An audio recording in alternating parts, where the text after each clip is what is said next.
Marcos Jr., ikaw pa rin ang tunay na problema ng bayan dahil kinukurakot yan, nagkukulang talaga ang gobyerno at saan tayo kukuha ng pangtustos kung di iuutang. At isa na naman dahilan yan kung bakit tayo ay nagkakaroon ng debt burden, no? Yung debt problem.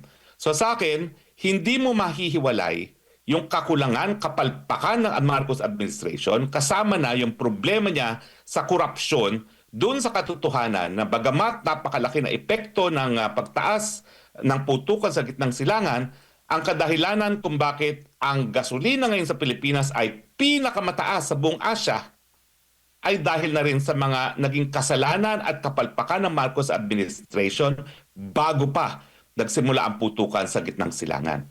Marcos Jr., ikaw pa rin ang tunay na problema ng bayan dahil kung ikaw'y ginawa mo ang trabaho mo sa taong bayan, dapat yan, hindi ikaw ang nagsimula ng korupsyon, dapat yan, pinatupad mo ang mga batas natin laban sa korupsyon, pero hindi, ikaw pa ang nakinabang sa korupsyon.